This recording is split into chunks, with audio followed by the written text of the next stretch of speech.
Hey, good morning, everybody. It is Tuesday, January 27th, 2026. I, of course, am Hammer, the founder of Originator Success and Grab and Go Social and Rate Sensei.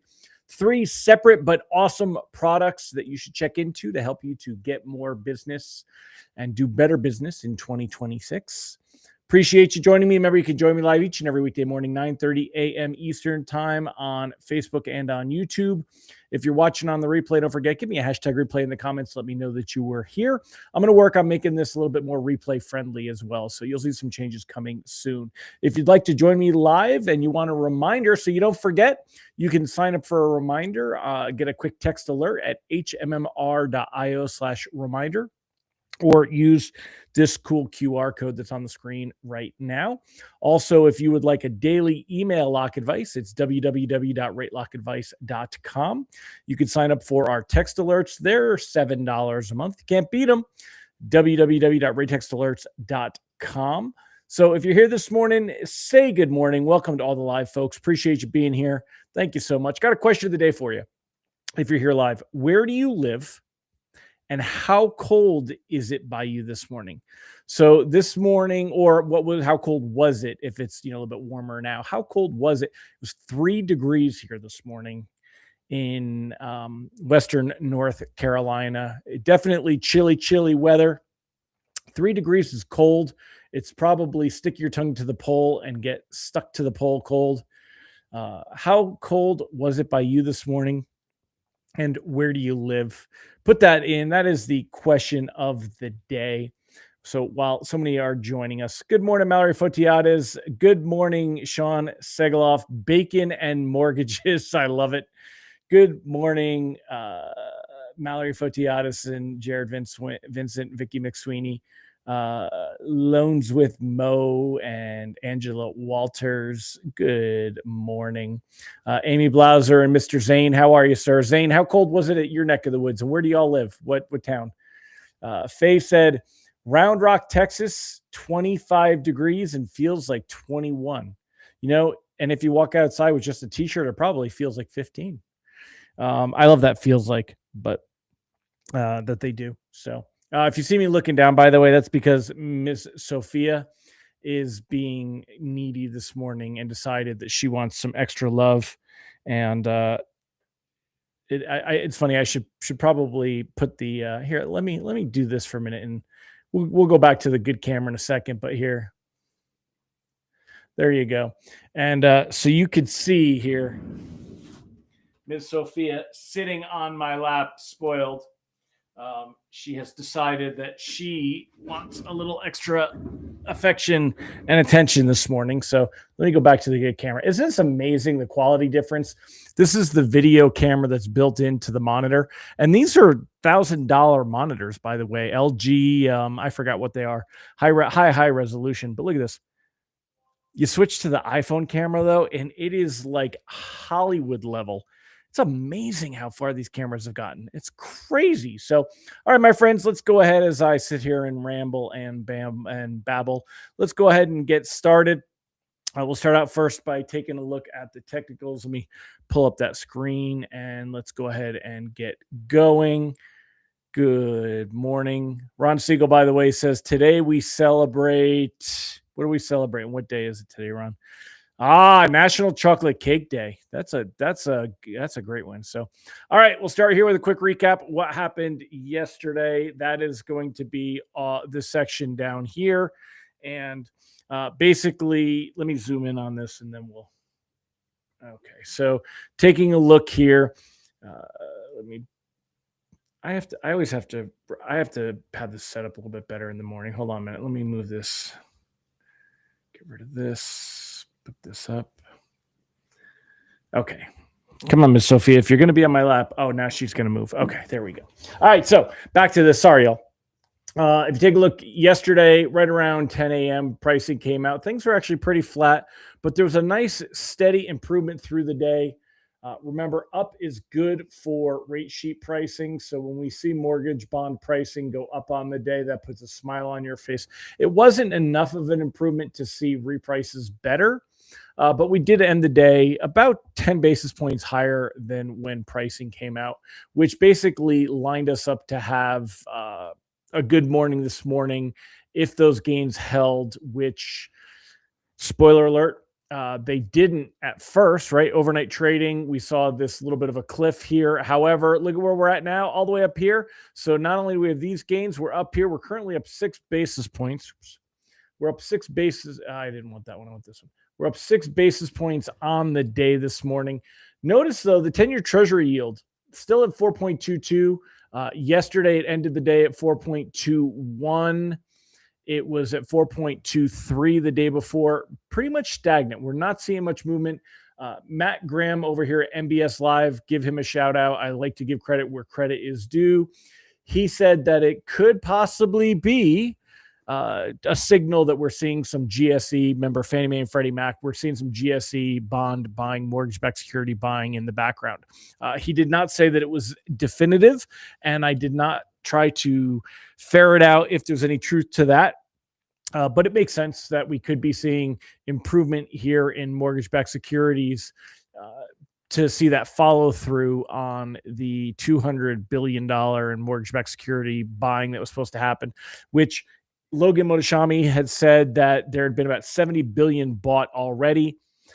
So, I don't know where those numbers actually fall in, if they were doing 200 billion more or if 200 billion total, for holdings or however that was going to be. But basically, we have seen some nice improvement here after all of the fiasco where we dropped down with last week's stuff with Greenland and Japan. So remember, the two big events last week were the tariffs and the control of Greenland and everything that was related to that, and then the issues that were happening in Japan. So today, we should be all set to see better rate sheets on the day. Let me move this over so it comes in on the screen for you. There you go. All right, so we should see better rates than yesterday, and we were at, we went from 6.19 to 6.17 yesterday. This morning should be even more improved. I'd say probably 6.13, 6.12 if you're using Mortgage News Daily as a reference point. And basically, that's not going to put us back down to the 5.99 we saw, but I mean, it does keep rates low. Rates are actually improving. Now, everything could change tomorrow with the Fed meeting, so we'll talk about that in a minute as well. So reprice risk on the day is low. Really not anything we have to worry about today. Markets will prepare for tomorrow's Fed meeting. Not really anything else going on today. Nothing big in the headlines that is market moving. But there's definitely some headlines and some things we'll go into. So we'll spend more time talking about the Fed meeting tomorrow. But there is the normal routine article that we get from my man over here in Jerome Powell we get from Nick Timros over at the Wall Street Journal. Freudian slip there because I saw Jerome right there. But this is Nikki T, the Fed whisperer. Fed set to pause rate cuts with no clear path to resuming. Officials disagree over when inflation data will justify further reductions. But if we take a look, markets, they're not pricing in any kind of cut. Not one this meeting, not one next meeting. That's, down to less than 15%. And in April, about 25%. So very unlikely. Markets are not pricing in a rate cut either. We're not looking for a lot of rate cuts this year. It's just, things are very close to an equilibrium. But as far as some of the other stuff here, Federal Reserve officials are expected to pause interest rate cuts this week after 3 consecutive reductions since September. The Fed's benchmark rate will remain that's what no rate cut means. And inflation is stuck around 2.8 above the Fed's 2% target, and a rate cut before mid-year would likely require labor market deterioration. So the reality is next week's labor market data is important, but it's not nearly as important as the one that's going to come after it. So March 18th is the next Fed meeting, which means that we'll have the February labor market data and the March labor market data. So when we're kind of forecasting where things are, make sure you answer the question of the day. By the way, it's down at the bottom. Where do you live and how cold is it? I'm going to circle around and we'll answer those at the end of the live today. But if we take a look, the lock advice remains the way it has been. I'd lock anything closing in the next couple of weeks because I don't think tomorrow's Fed meeting is really going to have anything that would point to lower rates. The Fed's not going to cut rates. I don't think that we see anything that really points to a dovish Fed meeting. We're going to get a lot of drama around the DOJ investigation and all those accusations. We'll hear some more. I think they're supposed to come out with the Lisa Cook thing very soon and say that Trump isn't able to fire her for cause because they're, and what represents cause. So we'll see how all that pans out. But I'm, cautiously floating anything that's a little bit longer. When you look here, we are getting small day-to-day improvements on rate sheets. And look at this path. As long as mortgage-backed securities are moving higher, then arguably it's okay to float, even loans closing in 15 days, because you would go ahead and pick up a little bit of pricing. We could pick up a little bit. So if you want to float, locking's a conservative stance, and I would only lock things closing the next couple of weeks. Otherwise, cautiously floating into tomorrow's meeting to see what happens. But I don't think the meeting's going to be very helpful. And if you do float into the meeting, be ready to lock. I don't think that next week's labor market data is really going to be all that helpful. We keep saying it's a soft labor market, and there's definite signs of softening, but it's not a crushing labor market that's getting its butt kicked, right? So keep that in mind. And there you go. So now that Ron set me up for the softball, so we're going to get into that one right now. Ron said, if we have another government shutdown this weekend, we will see what happens with no data again. So let's talk about that. And again, everybody's got to cover up your belly button. Highly charged, emotionally charged topics that generally come along with politics. So right now, one of the things we could be looking at is another government shutdown. And this is very much political theater. And I'm not saying that what's happening in Minnesota does not need to be dealt with. I'm really not even commenting on it at all. Quite honestly, I'm emotionally exhausted watching people voice their opinions. I know that my opinion isn't going to change anyone else's. You're either going to agree with me because you already feel one way or disagree with me because you already feel another. So what I think doesn't matter. What I am talking about is this absolutely is theater. I don't care what side of the aisle you're on. This is all theater. There is so much going on because remember, political parties are about the survival and thriving of political parties, Democrats and Republicans. They're very much on their own thing. And so they're using this. It's not, although they can walk along a line of morality or integrity, they're not moral or integrity-based people. Most of the politicians are not morally focused. They're just, what happens is they're using public opinion and morality to get to their cause. This is important to note because they're using the unrest and everything that's going on in Minnesota and Minneapolis. It's all for midterm theater. The shutdown, they're threatening, Democrats are threatening to shut down unless there's a change in funding for ICE and the CBP, which is forgive me, Customs Enforcement and Border Patrol.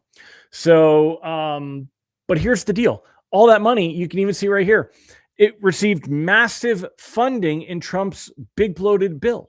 So this is political theater. Don't let the headlines, especially in the very liberal, like USA Today, Washington Post, they're going to really spin this crap. This is all theater. What could happen is, if it does lead to a shutdown, it's just going to make things a bit of a mess for us. You got IRS shut down again. We're going to have data issues and the data being collected. Who knows how this would actually pan out, because what are they actually championing for, right? So if this happens, we had a 43-day government shutdown, which was messy, but didn't do anything. The ACA is still being worked on. Extension did pass House, but it's in front of the Senate. But, we'll see where all this goes. But if it were to shut down, basically it's going to have the same effect that it had last time. You're not going to see any of the data, which means it's going to be very much where bonds kind of drift a little bit and all that stuff. So we'll see where this goes. But, they're supposed to have this thing funded by the end of the month, which is the end of this week. The first is on Sunday. So, we'll see where this mess goes. But again, don't fall for this. No matter where you stand on the issues, just recognize that this is all political theater. None of these scumbags really are moral people that are doing it for the right reason. They're not. I don't care what anyone says, and I think most people would agree with me. This is all about public opinion and utilizing public opinion, just like it was 3 months ago or however long it's been since they did this last time. So, but hopefully this does not happen and we don't go through there. Ron Siegel said, spot on, all theater. ICE has been funded through 2029. The media won't mention that. Pull the legs out from under the bloviators. This could really hurt TSA with flights canceled, could affect FEMA. No one talks about that part. Exactly. So hopefully this doesn't happen. There is some hope that it won't because of some articles that are on the front page of the Wall Street Journal. And, the fact that Trump is talking about, maybe changing his stance. The 48 hours to convince Trump to change his course in Minnesota. So I'm not a social commentator. I'm not commenting on this. We're not talking about this. I know a lot of people have the need to be heard about this. I don't. I just really want to talk about how it affects on mortgage rates and pricing and where we're at here. So bottom line, we're likely to see the 10-year treasury yield stay very much in the same realm. It's above 4.20, which has been a huge line in the sand for a long time. You can see that very much right about here. Okay. So we're above that 4.20 mark. Actually, we'll call it right there. Okay. And that sucks that we're above that. So we would love to see it drop back below that. That's going to act as a very, very strong resistance level to stop the yield from now falling below that. For a long time, we weren't above that. So we want to watch that 10-year treasury yield. Again, we're seeing the spreads tighten between mortgage bonds and the 10-year, though. We have improved a little bit. Basically, after Trump's announcement the first time, after his post, we were at 100.11. This morning, we're at 100.12. So that Friday, remember the Friday when everything took off, and that was when we got our best pricing on Monday morning before things lost ground. So generally what happens, you see that the best market reaction on Friday, and then you go back and look here, and we saw the rate sheet that went along with that on Monday, the day after, and that was right here. And we're seeing rates. These are great rates. Get out there and go rattle the trees. Make some money. So we're in a good spot for this. Let's go ahead and answer the question of the day.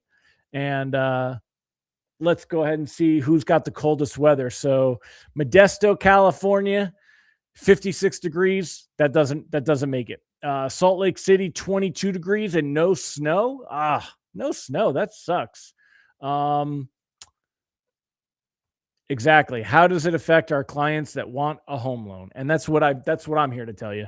That's what we talked about. So, and that's all we're going to talk about. Hi, Lisa. She said it's in Ohio and it is 12 degrees. Good to see you, Lisa. I hope you're doing well, my friend. Let's see. Randy Tickle said all iced in, about 6 inches of ice in Dallas, Fort Worth.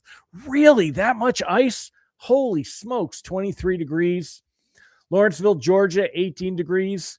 Yeah, you're not used to that out in Lawrenceville, Georgia, are we? Brandy Brickler, Austin, Texas, 23 degrees.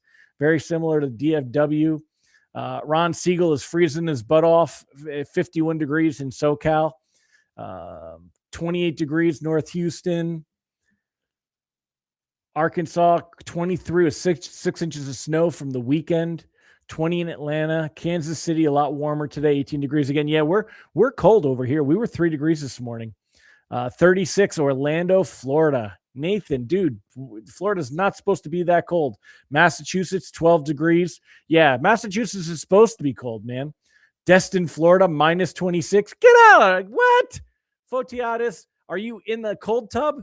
The cold plunge? Destin, Florida, minus 26 degrees? Come on. or no, I think, oh, it's not minus. Maybe it's 26 degrees, which is still freezing cold. All right, you had me going there. My son, Zach, what's up, Zach? He says 13 degrees here by him in North Carolina, 47 at Cold Ventura, California, Lake Havasu City, Arizona, 39. Oh, man. Derek Bobadilla, 7 degrees out there in California. 26 degrees. I was like, what? Minus 26? That's crazy. All right, my friends. Well, thank you for joining me. Thanks for sharing. Appreciate you. Hope today helps. Tomorrow we're going to have a lot more to talk about with the Fed meeting. So be sure to join me tomorrow. We're going to talk about what's going on with that Fed meeting, kind of which way things are headed. We'll see where the wind is blowing as we get into the meeting, maybe what could be talked about. Again, I don't think we're going to see anything that's going to be able to help the meeting, but there's definitely going to be some drama during the press conference. And I'm wondering how that'll play out. So -2 in Wisconsin, Zach. Yeah, cold. It's going to warm up by the time we get there, though. So it's a good year for snowmobiling. Woohoo! All right, everybody, have a fantastic one. I'll see you tomorrow. Take care. Bye-bye.